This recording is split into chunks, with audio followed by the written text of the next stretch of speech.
Hello, this is Chad. I'm the founder of conformtojesus.com, where the mission and goal is to share the gospel, the good news that God saves sinners to the entire world. Today, I would like to discuss what it means to be created in the image of God, the Imago Dei. There are three biblical categories concerning the image of God in man. They are termed the substantive, relational, and functional views. And in this video, I want to explain both the strengths and the weaknesses of each view, how my own theological understanding of the image of God has been shaped by them, and why these perspectives can help us better understand our own true humanity. So the substantive view believes the image of God is found in the psychological or spiritual nature of humans, especially reason. They often quote Genesis chapter 1, verse 26, "Let us make man in our image according to our likeness." So to validate their position, there's a study that I wrote called Created in the Image of God on conformtojesus.com, an article I wrote with biblical references. Now, Thomas Aquinas, he was a strong advocate of this view because he thought that the cognitive cerebral aspect of humanity is most like God than any of the lower animals of creation. Irenaeus and Origen, who were two early church fathers, they also suggested that the substantive view clarifies the differences between image and likeness. So the image was something bestowed at the creation of mankind, while likeness was only a potential of what humans were to become. So when Adam fell into sin, he lost that likeness, yet continues to retain the image of God today. Therefore, all advocates of the substantive view believe that the best way to know God is to look within ourselves, since it is a definite characteristic within the makeup of the human. The relational view argues that being created in the image of God is not merely found in the structural qualities of human nature.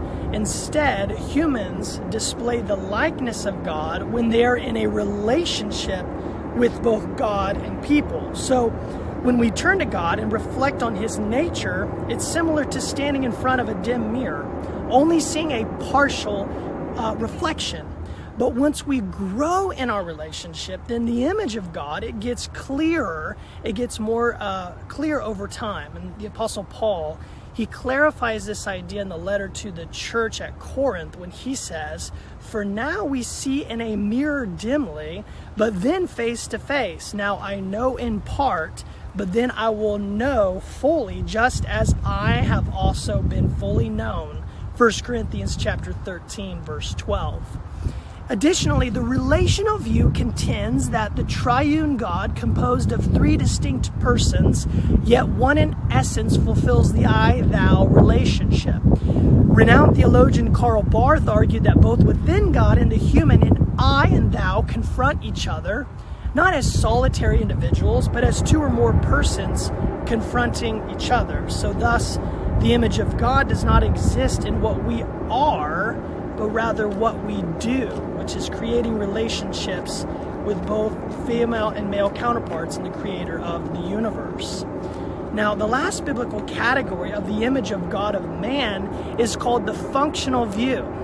It claims that the image is not some innate quality within the human or the relational experience with God and others. Instead, it is a human function. It is what something one does. In Genesis 1, verse 27 through 28, immediately after "Let us make man in our image," the text declares in the scriptures, "Be fruitful and multiply and fill the earth and subdue it, and rule over the fish of the sea and over the birds of the sky and over every living thing that moves on the earth." This is a functional commandment that God gives to both Adam and Eve. So just as God is the Lord over all creations, humans ought to reflect His lordship by exercising dominion over the rest of creation. Two words are used in Genesis 1:28 to describe this relationship of man to nature: to subdue and have dominion. So these verbs, they tell us that man is to explore the resources of the earth. They're to cultivate its land, take care of the animals, and also develop a science, a technology, and an art, all for the glory of God. Advocates of the functional view call this the cultural mandate, which is the command to develop a God-glorifying culture.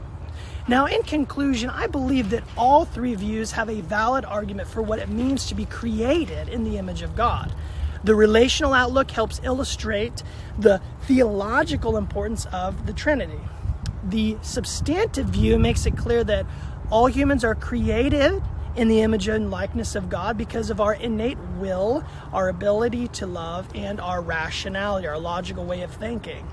And lastly, the functional perspective demonstrates our ability as humans, as image bearers, to utilize the natural resources given to us by our Creator.